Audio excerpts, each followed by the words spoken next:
afternoon to the first of our sessions on the World Health Organization ICFP Scientific Writing, Mentoring and Coaching course.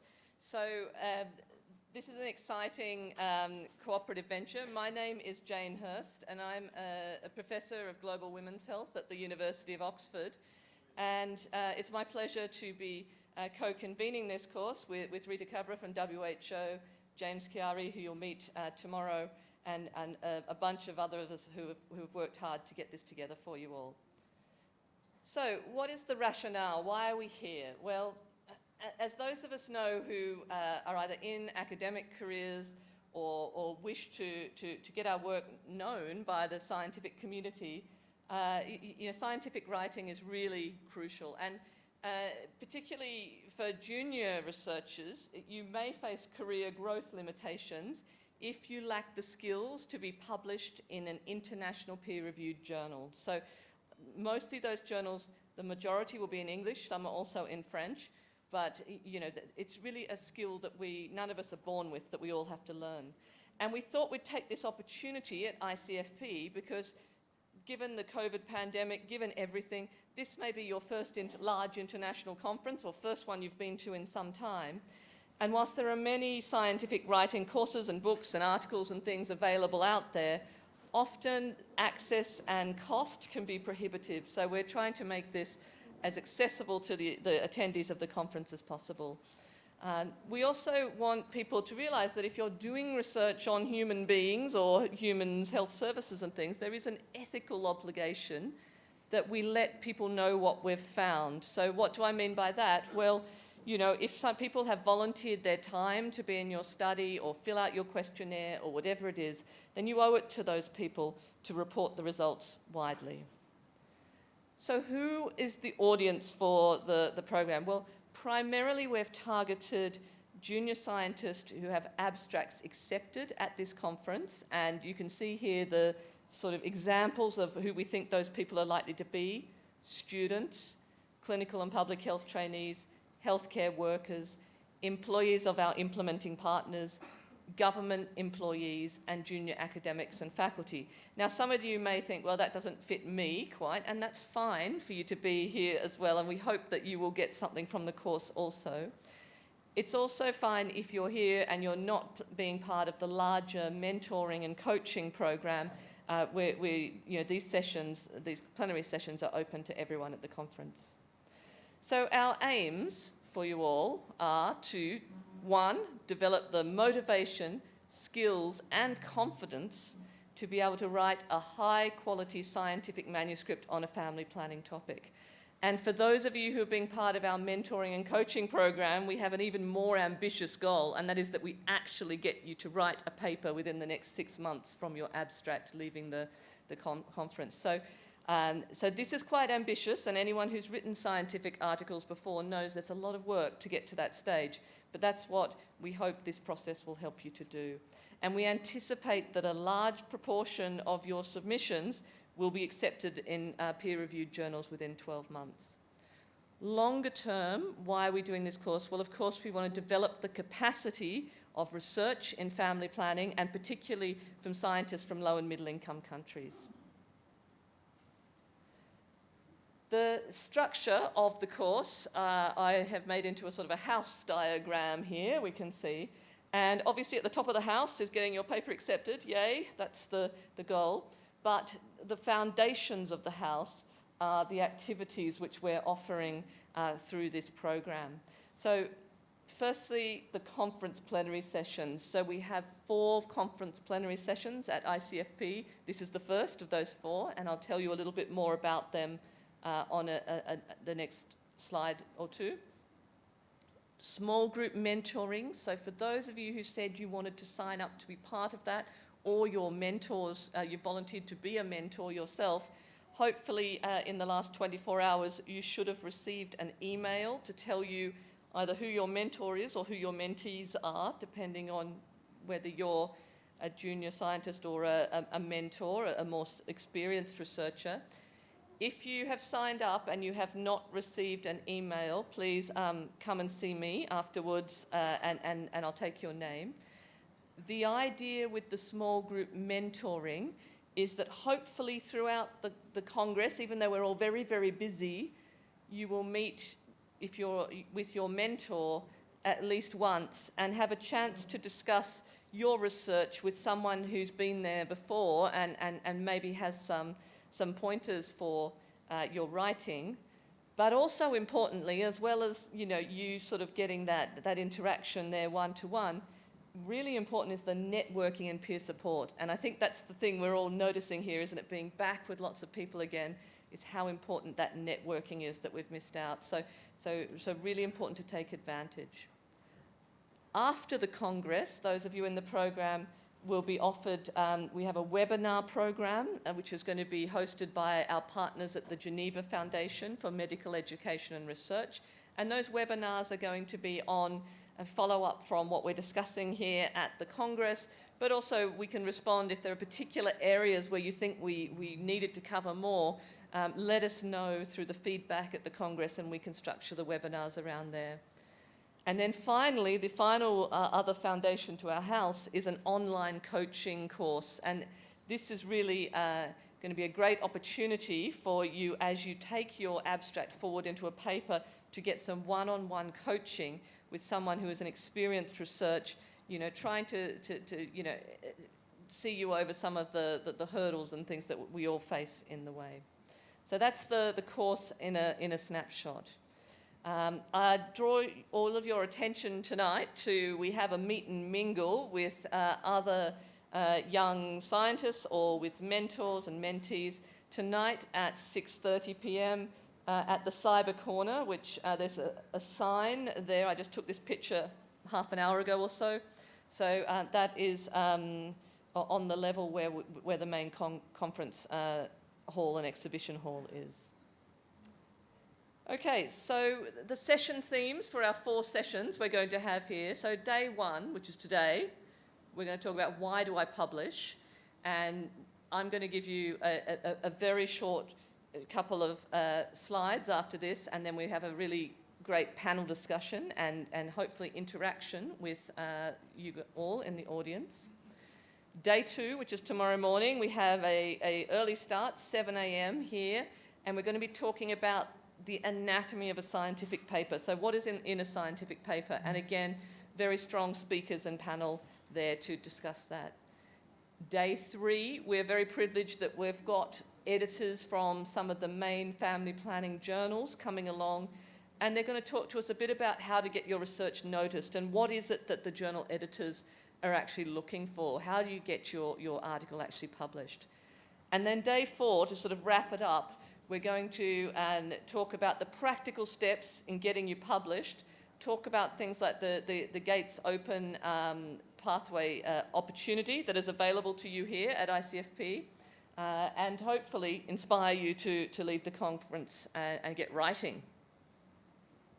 Okay, so today, as I said, we're going to talk about why do I publish, and you can see I'm Jane, I'm from the University of Oxford, and our panel you can see listed here below, and they will introduce themselves as we get to the panel session.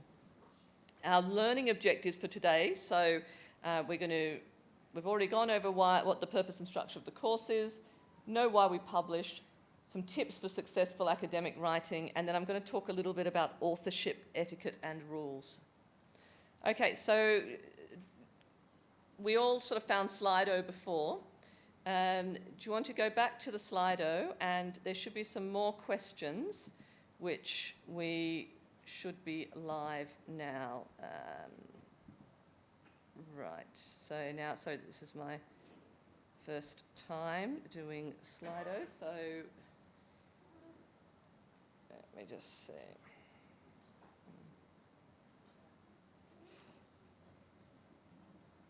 Okay, so there should be some questions. Can anyone confirm whether there's a new question on the Slido yet?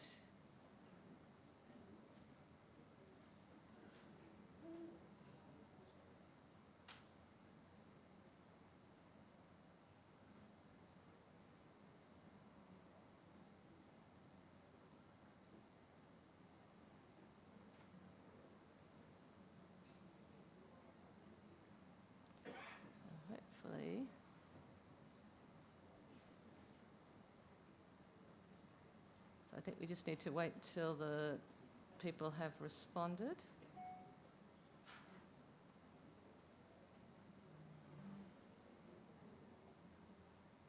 Here we go. Okay, so the main motivations for doing the course. So it looks like a lot of people, to learn some writing tips from experts, good. Hopefully we'll be able to do that through the course, to get my article accepted in a good journal, to improve my chances of promotion or getting a scholarship, to give my own students some advice on publishing, and none of you who filled out the form were the mentors, so that's fine. So most of you are here to get some tips from experts. That's fantastic. Okay.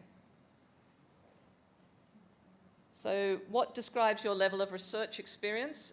So it looks like most people who've answered the survey have done some sort of postgraduate work, so a master's or a PhD. Some are program managers. Some, it looks like about the same number, are postgraduate researchers. A smaller number are undergraduates or have done none or other. Okay, wait for that one to stop.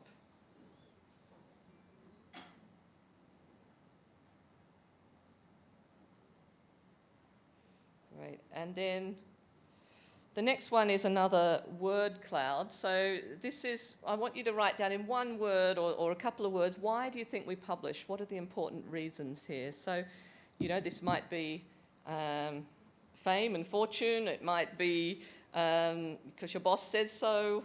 It might be other reasons. So yeah, put down any words or things that you think why we publish.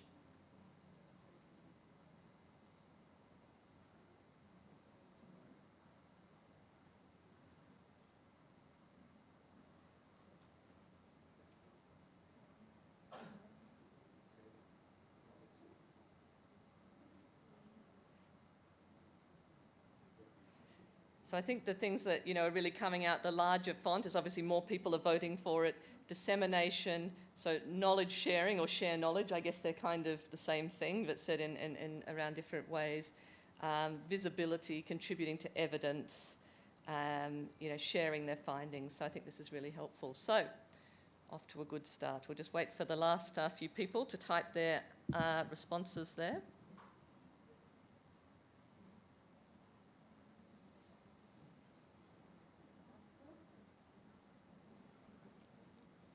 Great. Okay, so we'll just stop that poll there now, and let's just go back to the presentation.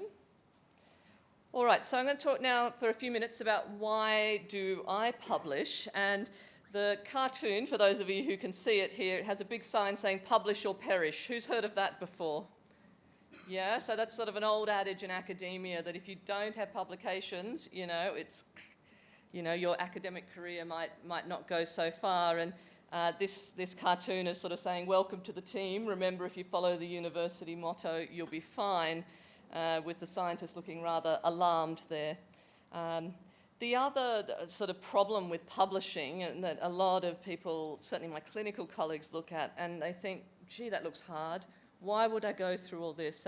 And this cartoon here, you probably can't read the writing there, but it says, most scientists regarded the new streamlined peer review process as quite an improvement. And you can see the poor little scientist here having to go past, all these different tortures along the way to get their paper accepted. And often, it can feel a little bit like that. So why do I need to publish? Well, firstly, the scientific publications are the main way which scientists communicate with each other, and so it is really crucial if you are going to be making a contribution to your field that you need to be able to get your message across. Obviously, we need to advance human knowledge. How else is this going to happen? Importantly, we need to report negative and harmful results to stop people doing those harmful practices or risk doing an experiment that might go nowhere again. It may be that actually you're not a quantitative researcher, that you're more a qualitative researcher, and you may be thinking new ways of conceptualizing or understanding a problem, and that is important to get across as well. And finally, as I mentioned, we have an ethical duty to our participants and the public funders or private philanthropic funders of the work that we do. What are other reasons? Well, personal motivations. It might be career progression, and certainly I'm in academia, and I can tell you if I didn't have any publications on my CV, you know, my boss wouldn't look at me very favourably, so that is important. It does establish your reputation in your field, as hopefully all of us, you know, want to achieve some mastery in whatever we do, and so getting your name out there is a good way to do that. And it can help you get money in the future if you're going for grant or fellowship funding. And it can also be very important if we're trying to motivate policymakers and things to show that we actually have some hard evidence to back up the facts that we're saying. So it can raise awareness around an issue that needs more public recognition or funding. And certainly in family planning, there are a lot of those issues, I think we'd all agree, that we need to get more on the mainstream agenda. So what is scientific writing, and you know, what do I mean by that? Well, in its most simple terms, it is a precise way to explain what you did, what you found, and why it matters. And the thing that's really important here is clarity. So scientific writing is distinct in that it should be a very clear form of writing. For people doing quantitative research, the writing should be clear enough that someone should be able to replicate exactly what you did if they came to your population and find exactly the same findings. Clearly with qualitative research, there's a lot more interpretation by the researchers involved, but it should still be extremely clear where that interpretation is coming in and you know, where you know, what was actually done and the methods by which the conclusions were deduced.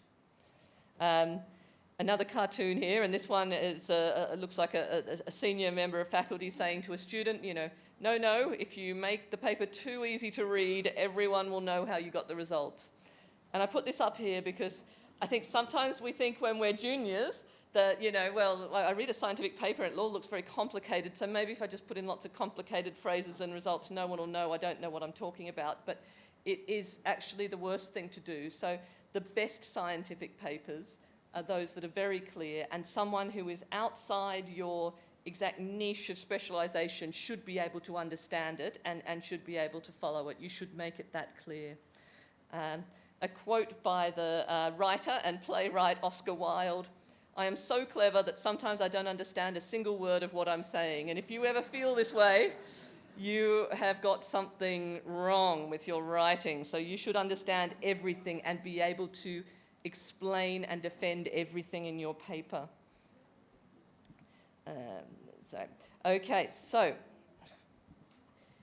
top tips. So during this course, you're going to hear a lot of tips from a lot of different experts from different backgrounds.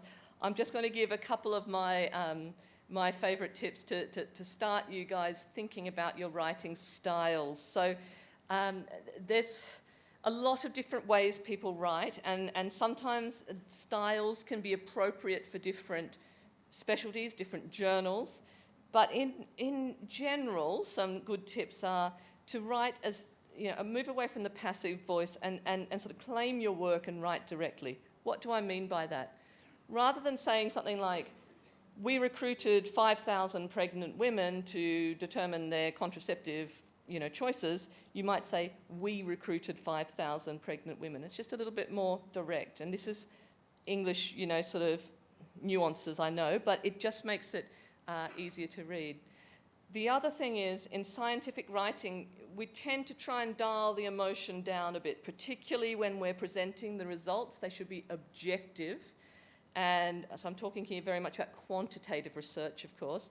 So objective results. So rather than saying, we demonstrated a very large effect, that very is kind of very unnecessary there, isn't it? So that very could go, we demonstrated a large effect is as impactful. And what you should follow that with is, we demonstrated a large effect of an odds ratio of 7, you know, or something like that. And then, you know, you know, the effect size was odds ratio 7, even. That might be all you need to say.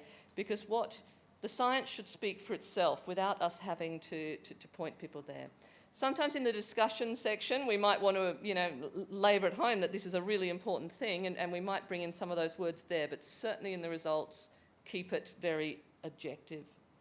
Another tip, you know, sort of often we can be too wordy in our writing, and I'm as guilty of this as the next person. So there are many ways we can get our writing more concise and targeted. So one of those things is looking out for the verb to be. So rather than something like evidence, so we can use like just evidence suggests rather than there is evidence to suggest. So it's, again, subtle, seems like subtle things, but they can really help your writing just be more streamlined. I think the biggest thing that I see with junior scientists when they start writing is we all write just way too much, you know, and it needs to be condensed down into what is the essence of what you're trying to say. So whilst, you know, short sentences, you don't want every single sentence just to be sort of 4 words or 5 words, because that would be extremely boring to read. If you're writing sentences that are going sort of more than 2, maximum 3 lines, consider, could this be 2 sentences? It might be easier for someone to get their head around that concept. So looking to keep things you know, as concise as possible. And often this is to remove unnecessary words. So I'll give an example here. And actually when, you know, I read this example, and this is, I didn't actually think this was too bad at first. I thought I could write that and be quite proud of it. So, and what I could write would be, you know, the 26 eligible studies that match the inclusion criteria use several methods of data collection. 5 studies use semi-structured qualitative interviews. Sounds pretty good, doesn't it? But what about just this? Of 26 eligible studies, 5 use semi-structured qualitative interviews. It's half as long and the same information has come across. Okay? So what this means is that every sentence that we write in our academic paper or scientific writing, we need to go back and really think carefully about, is this the best this sentence could be? So it's a very, you know, it's only, your journal article is probably only 2,500, 3,000 words, so it's not that long. That means every sentence has to count and no words that are, you know, not working hard in the sentence. Okay, so we'll talk more about these sort of tips and things as we go on. Finally, sort of thinking about who should be an author on your paper. Now, I bring this up at the beginning of the course because really, when you're writing your paper, you should also be thinking about this at the beginning. Why is this important at the beginning of the paper? Well, to qualify as an author, authors must really be involved in more than just glancing at the paper before it's submitted for publication. That is not counting as authorship. As 2 basic rules of thumb in scientific writing, generally, if you're the one who's done most of the work for the research and writing up the paper, you should probably be first author on that paper. There's obviously exceptions to that. If you've been hired by someone to do it, that's probably going to not be the reason. But if you're a scientist yourself and you're doing all that work, then generally you should be the first author. And usually your supervisor or senior who is overseeing the work would be the last author on the paper. So the 2 positions that matter most in authorship are first and last. What about everyone in between? Well, sometimes that can be controversial, and I'm not saying this is easy decisions to make. There are guidelines from the International Committee of Medical Journal Editors that say what an authorship means. And many journals these days, you actually have to say for every single author what their contribution to that paper was.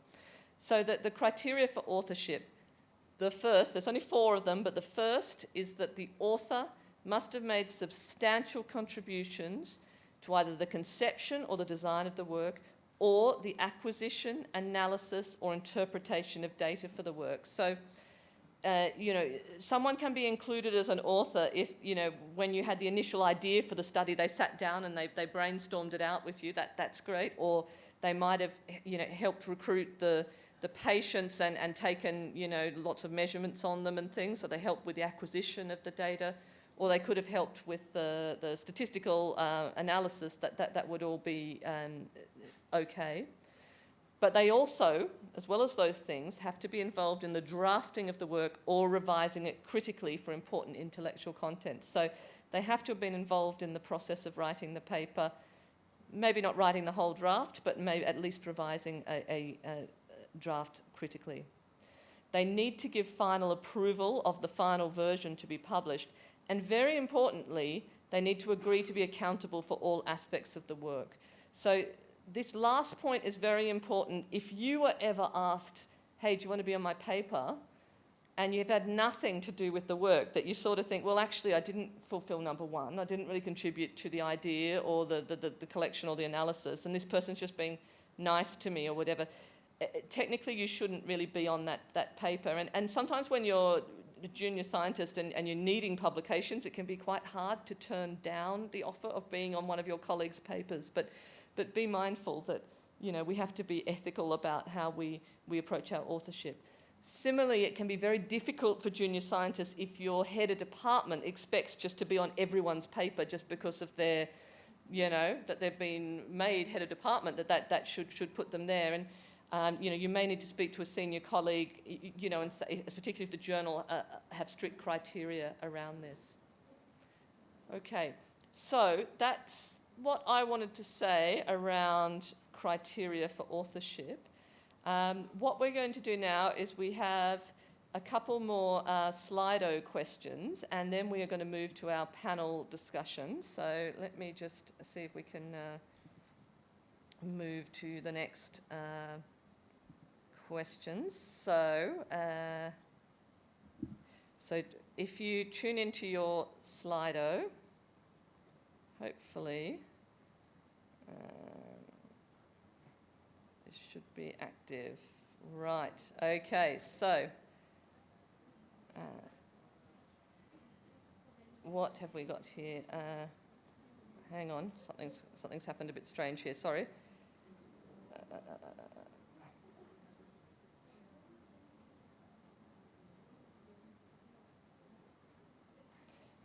Okay, so Simon, these are the questions that you've submitted here, so we'll see what the audience comes back with.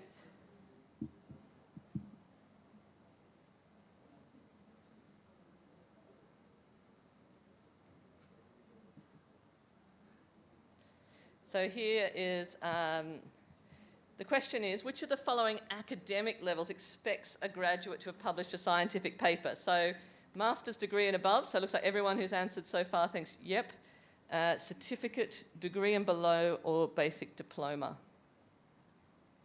So wait, there's a few more participants responding, but it looks like we have a winner, definitely, for this question.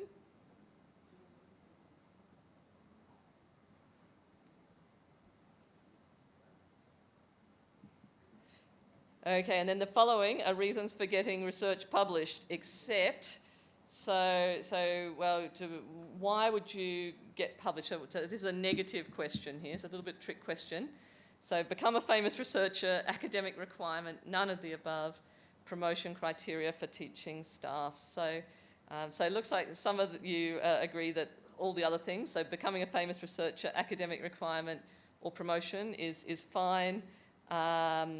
It looks like a sort of split here across the responses. It seems to be moving around a little bit, which is good to see. So I think here, becoming a famous researcher, if that's what you want to do, I think that's a legitimate aim, for your publications. Academic requirements, certainly that can be a reason why we publish, and promotion criteria. So probably if I was asked here, I'd probably say none of the above.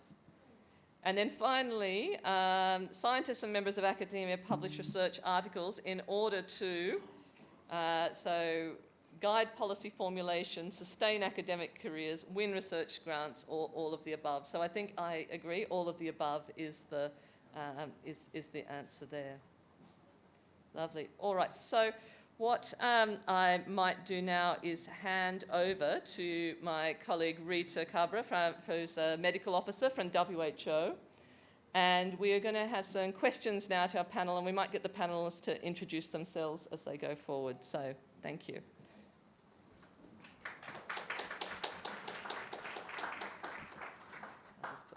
I'll just put our basic slide up there. Should we come and sit here? Or? Yeah. Thank you, Jane, for this fantastic first presentation of the day and first presentation of the course. It was really interesting to hear from you everything, and we will talk about more, but now the idea is to have a panel discussion, and we have a very good panel today. And our first panelist is, of course, Jane herself, so she's here. And our second panelist is Dr. Lalise from WHO. If you could come here.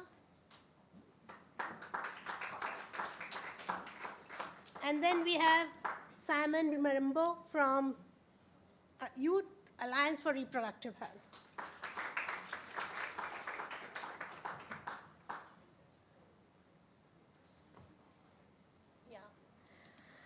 And in between, as we have this panel discussions, you're free to ask more questions, and you can submit your questions through the Slido.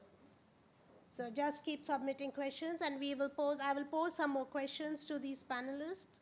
Some questions for more clarification on why do I publish, as the topic today is why do I publish.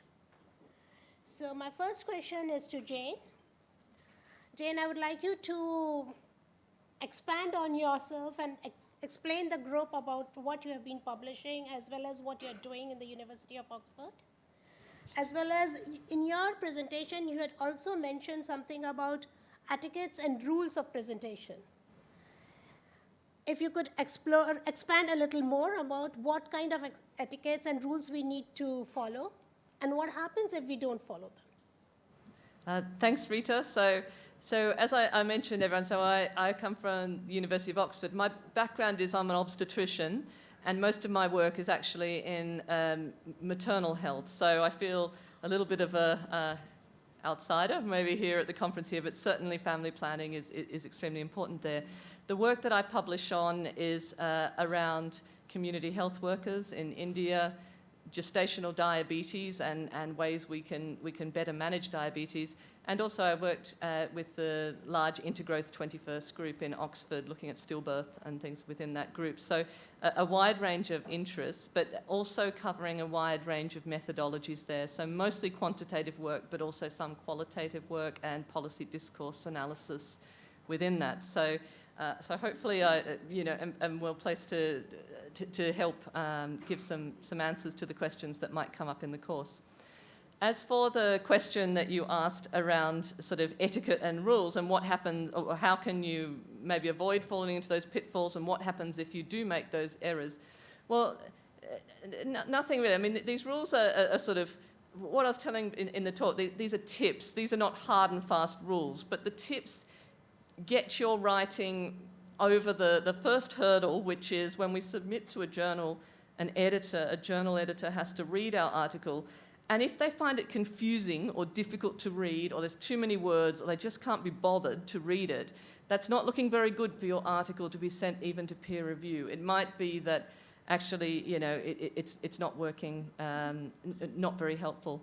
In terms of how you can improve your academic writing, well, it is practice, practice, practice, and getting people to critique your writing, particularly if you are from a non-English speaking background, finding someone who is a native speaker or is very close to a native speaker in the way they write, particularly, not just speak, can be helpful.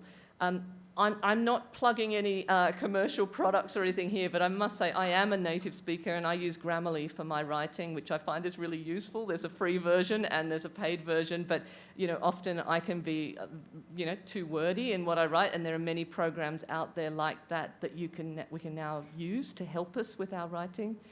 But they're the sort of stylistic tips. In terms of authorship tips, I think that's something when we submit our articles to journals, you have to sign on some disclaimers that the work is original and your own, and that you stand by your work. And if you have included authors who shouldn't be authors there, well, the journal is unlikely to have any way to verify that or know that, but I guess it's bad science in the long run. And if something were unforeseen to show up and go wrong with your research, like you had to do a retraction because you realized the data was corrupted or something like that, you have to be certain that all those other authors, that they're prepared to, go down with you, so to speak, and be and will still be, supportive there. So it is important that we take this seriously. Who are authors involved. So I think I'll stop there, but I'm happy to answer other questions. Thanks, Rita. Thank you, Jane. And colleagues, I'm just starting the discussion. I'm just putting some questions, but please feel free to add your questions to our panelists. Use Slido for your questions, and I'm expecting more questions from the group. So my second question is to Dr. Lale Saif, who's from WHO. Lale, I would like you to introduce yourself first because you have been at WHO for many years. I've had different roles, different hats to play. So it would be great for our audience to know what you've been doing. And also you had published, and you had published immensely on various topics. If you could tell us the importance of publishing and how publishing really helped you to enhance your career. We would like you to give an example to our audience today that how publishing is important and how it enhanced your career. Thank you very much, Rita. Very happy to be with you today and so happy to see the full house very interested in this topic. So my name is Lale Saif. I work at WHO headquarters in the Department of Sexual Health and Research, Sexual and Reproductive Health and Research. I'm a unit head in the department. As Rita said, I've been working in the department for 20 years and started working as a monitoring and evaluation officer, and then worked to advanced my work to lead big, large teams, actually aiming to generate research and support implementation of that research in the country programs in sexual and reproductive health. In terms of the why we need to publish or how publication have enhanced, helped my career, I think I would say three things are very important in publication helping to advance your career. I mean, I will give examples from myself, but also for some of the other examples that could be of interest to you. Number one, I mean, we also heard from Jane, from her excellent presentation, is the recognition. Recognition of yourself to be master of some certain topic, to be an expert in that certain topic, whatever topic you are writing on or you have published on. I think it's very important. And especially it's very more and more important in this world of evidence-based, whatever. So it's an evidence that you have actually worked in that area. You have improved knowledge in that area. That recognition is also helps you to advance in your career. I'll give you an example of not myself, but from someone that I found it very interesting. So in WHO, we have so many different types of work, but one of the work we do is we bring together expert groups all around the world that is representative of different regions, different genders, different types of populations in the world. So one of my earlier roles in WHO, I was putting together this expert group coming to a discussion or decision on some of the reproductive health indicators. And of course, I mean, we have some very world-famous experts that we know them and in certain areas, so we invite them to contribute to that discussion. But as I said, we also need to have a regional balance as WHO. We cannot invite all 15 or 20 participants all from the, Europe or North America. So what I did, in some areas that, we didn't know that much who are the experts in these regions. So I did a PubMed search. And of course, having a regional balance, found interesting people who have published in those areas from different regions. And one of the persons who we never met, just from that PubMed search we invited to that meeting, actually 2 years ago he became a WHO staff. And when I saw him in that, in a meeting in WHO, he said, you invited me to that meeting, and it was just because I was looking at the PubMed publications and he had a few publications relevant to that area.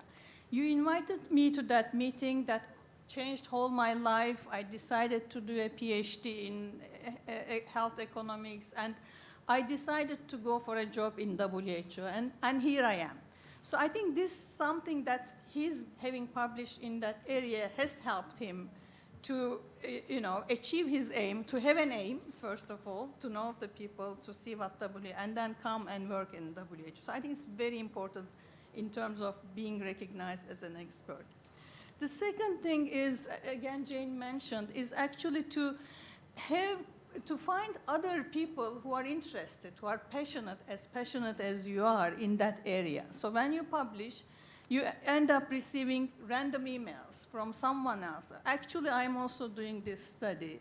Can you tell me how you did it? Can you tell me? So I think you establish these collaborations that otherwise you will never be able to establish, which both helps you to move in that area, to move your work in that area, but also to have those networks.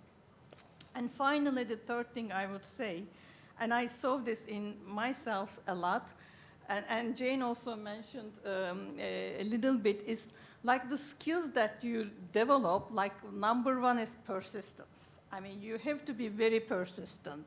You shouldn't just stop and say, no, I'm tired of all these changes, revisions, I'm not going to do. So that's a life skill, actually. It's not only for publication. So being patient, being persistent. The second is to be able to communicate concisely and more efficiently in writing, but also it helps in your speaking. Again, an example from one of the first few publications that it was. So I was doing my master's, and then my master's supervisor said, Lale, we should definitely publish this in a journal article. And for me, I was so stuck in finishing that master's thesis, so I really maybe even didn't want to, but he actually insisted me that, and I was just writing as if I'm writing my master's. And one day he said, he put a comment on one of my drafts, he said, well, is this the longest ever sentence in the world? And I never forget that, comment. And for example, with that comment, I learned that I have to be writing shorter sentences, etc. So you learn a lot. The more you publish, you learn a lot also from this type of competencies. Thank you very much. Thank you, Dr. Lale. Thank you so much. And I think once again, Lale emphasized that we need to make it very clear. Communication needs clarity. Short sentences, we don't want to have long sentences. Long sentences is go away. So always make sure our sentence is not more than 2 lines. I think I have seen this sentences running for six lines.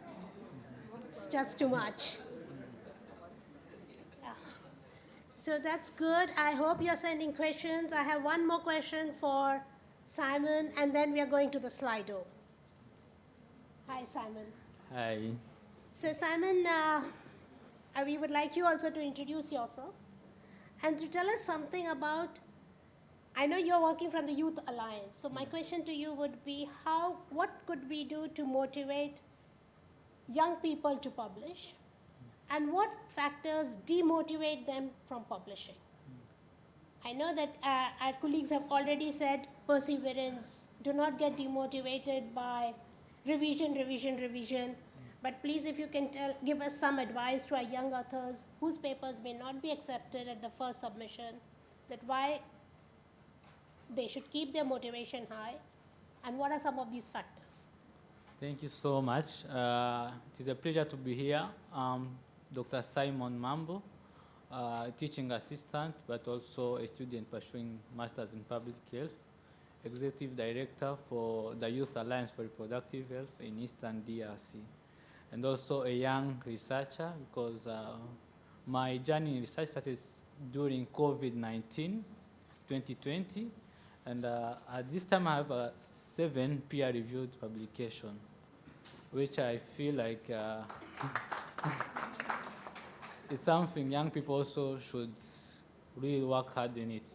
So when I talk about my motivation, this came during COVID-19 when we saw that there is a total lockdown. At that time I was in Uganda, finishing up my undergraduate in medicine. And being a peer educator, we could want government to intervene to give services, because young people being locked at home, there's no service available, there's no sexuality education on radio and TVs, and now there is a high rate of unwanted pregnancy, and people could not access ARVs drugs. So we could see that maybe at a certain community, but now what's happening in the country level? And we have no data which could make us to advocate for services to be available. So that's where I started my first research, and it was a countrywide cross-sectional study online where I collected data to look for what are the challenges young people are facing to access sexual and reproductive health services during COVID-19. And this study, you look at it, and it is published in Frontiers Public Health. You will see that young people could not access services because of lack of transport, and they needed services. And we realized that it even had increase of unsafe abortion due to unwanted pregnancy. And after even the lockdown, young people could not go to school, because I remember when I was at the clinic, I received a 15-year-old young girl who came at the maternity, and they had started induced abortion in pregnancy of 7 months using measles. So we understand that we are an issue in the community. So my publication was, it made alerts to the Ministry of Health in Uganda, and they increased the availability of services. So my motivation comes first because I want a change, and this change is following about advocacy. You must understand that there is lack of data regarding sexual and reproductive health services on adolescents and young people. It is a good work. Whenever I read the work of Dr. Chadra, I think I've become specialist of adolescent sexual and reproductive health, and always access his article, I think, about HIV, family planning. He have wrote many things. So when you read, you get more literature, and also you found that there is a gap. Something has been done in Ethiopia, something has been done maybe in Rwanda. So you feel like this must also, we can do it in our country. So being a Congolese, we are in the eastern region where there is more of the war, and the health system is fragilized. So I've wrote about how the war is affecting access to sexual and reproductive health. Also wrote about the syndemic between COVID-19 and Ebola, how these two diseases, when they come in a place, there is a total lockdown in a country where they look only to get peace, they forget about the impact access to sexual and reproductive can cause. So I had to bring that on a table so that at least decision makers, they can know there is an issue and they can act on that. So that is one thing which feel like I don't even have to put more effort to talk, to go and visit the offices. But when they can access your publication, your findings, they really worked. And one thing we should understand with public health, when you present the burden of any issues, especially with data, decision makers understand it easily than just speaking with experience or something. So what demotivates, especially for young people? We need capacity. Because research, I get it as a skill. The more you publish, the more you read, the more you work in research, that's how you are going to be perfect. And what I like with research, it is a teamwork. I can come with a topic, I've just thought about a topic.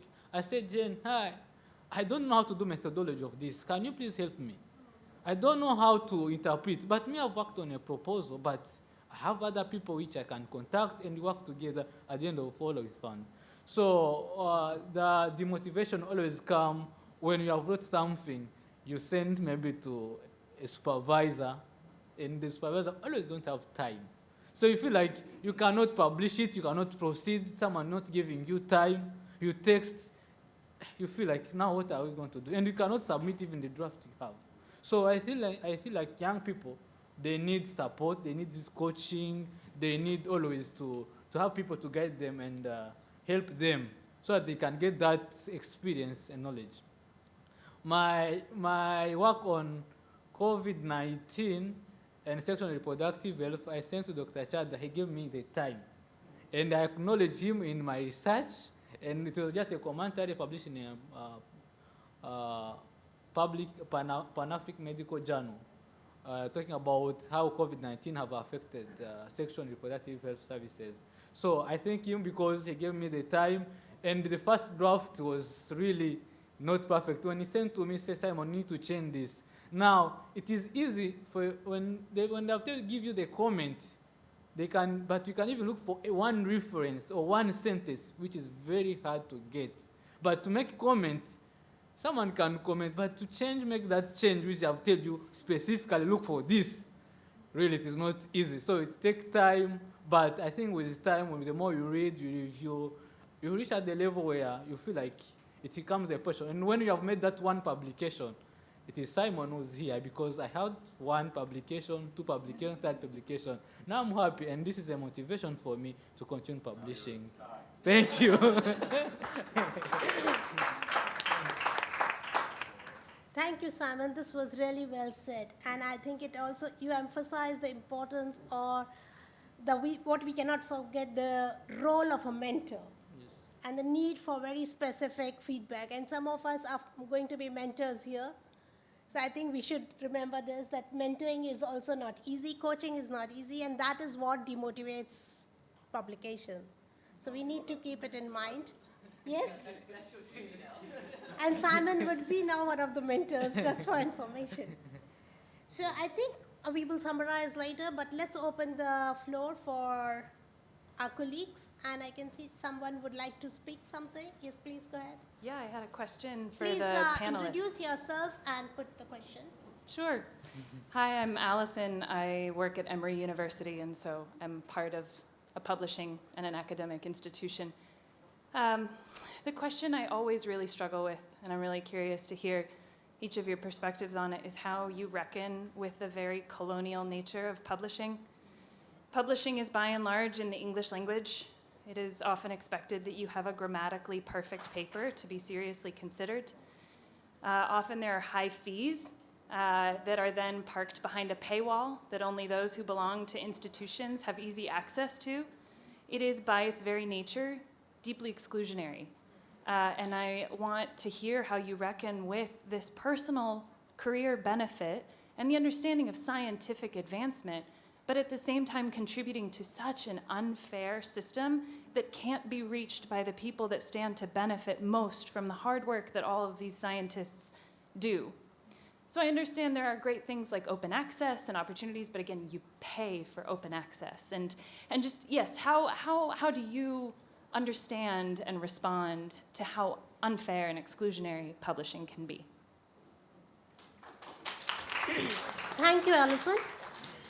Let's take a couple of more questions and then we come back to her. Yeah, please go ahead.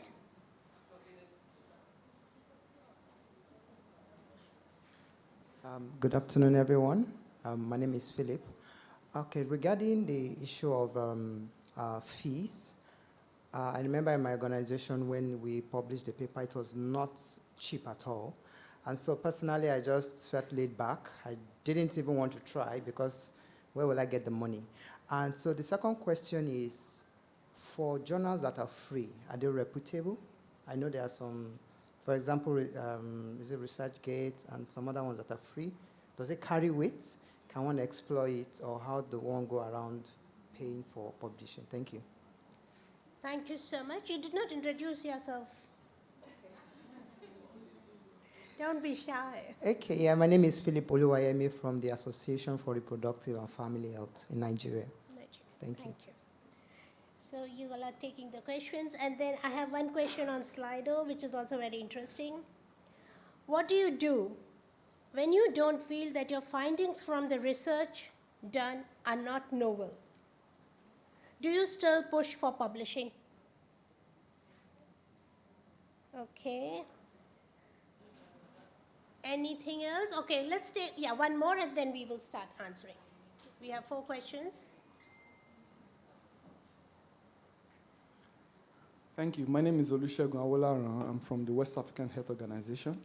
And my question is, so after you have published, sometimes what you have published, it doesn't look like many people read it. Yeah, you push for maybe send it on ResearchGate, share it among colleagues, and it doesn't look like it's affecting anything. Some people have said maybe you should go ahead and do maybe a blog, scientific blog, and then maybe a policy paper.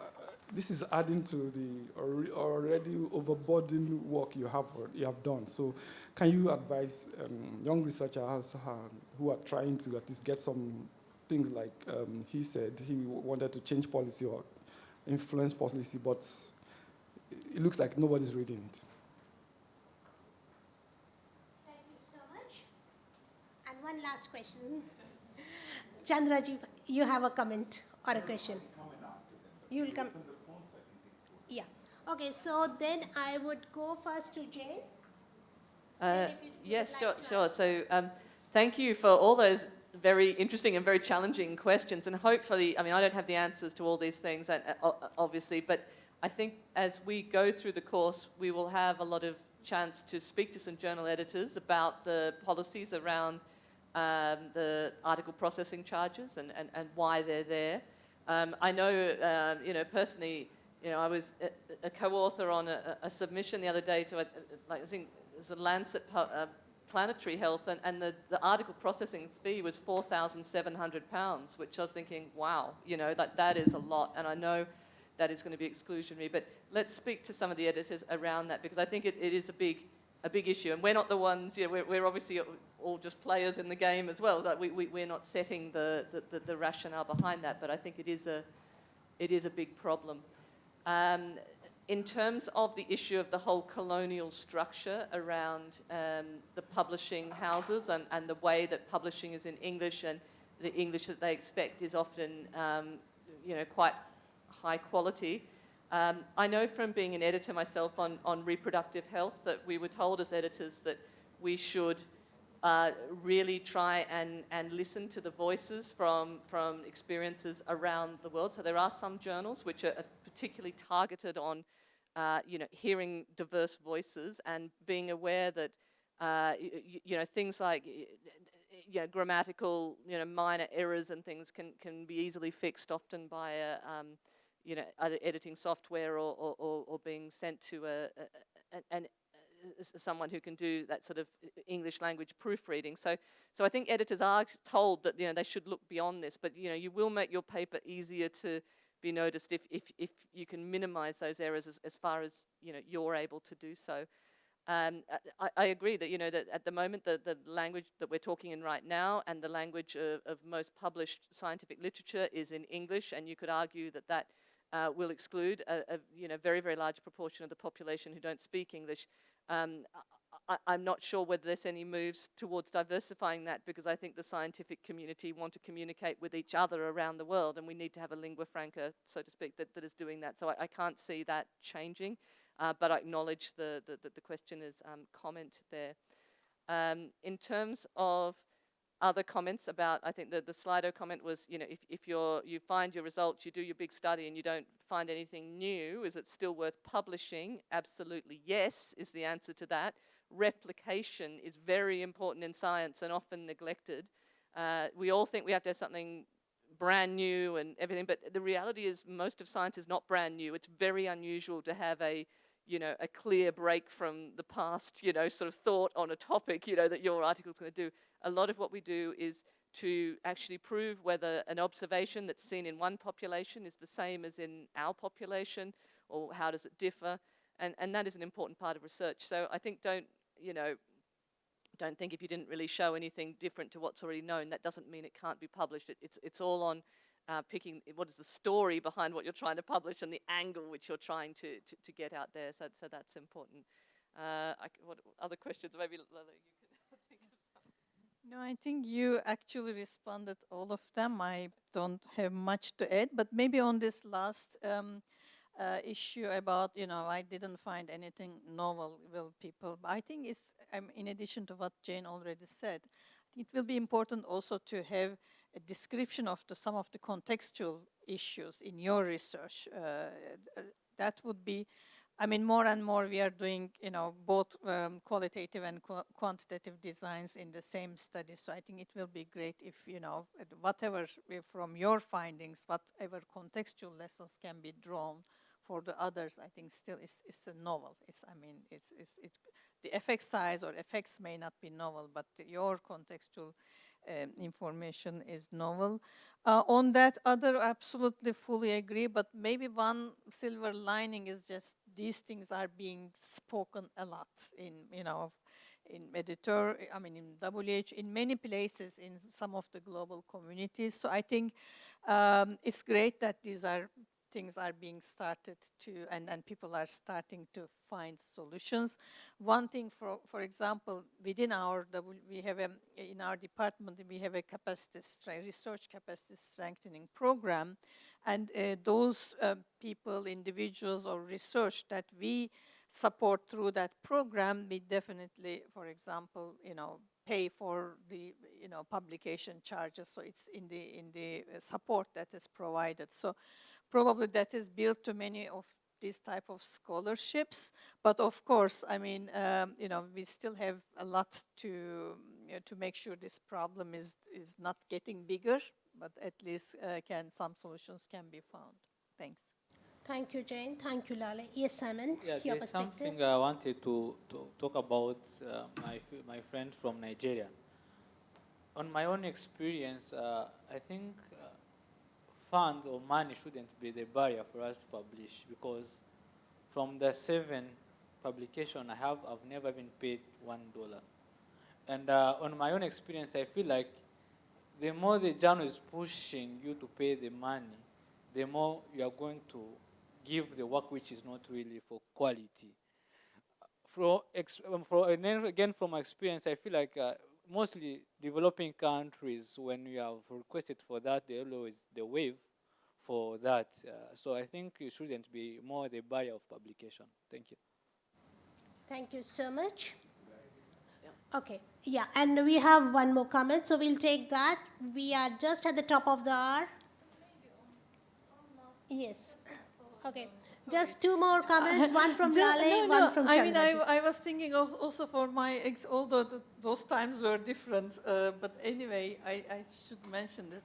I mean, you don't have to start the high. I mean, of course, all of us want to start, but I mean, I'm from Turkey, by the way, so my first, publications were in Turkish in some national journals. Actually, when I go back to them, I really like them. They were actually good publications, and they are cited within that context as well. So yes, we have to aim high, we have to aim best, but those are also good places to publish. So especially when you are at very early stage in your career.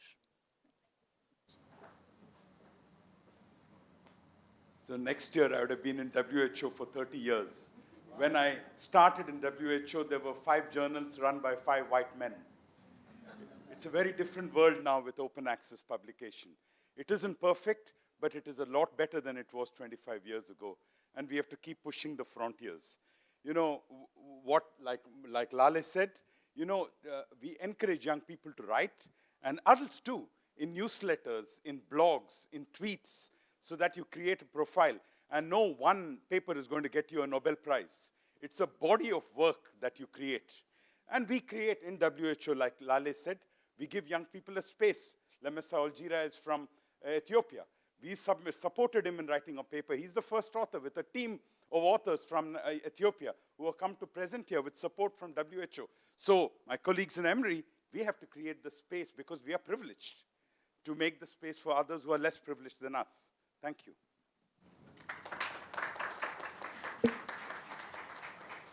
Thank you, Chandraji, for that intervention. That is great. And as he said, we have to make space. So today, I think there is a role for both the mentors as well as the mentees.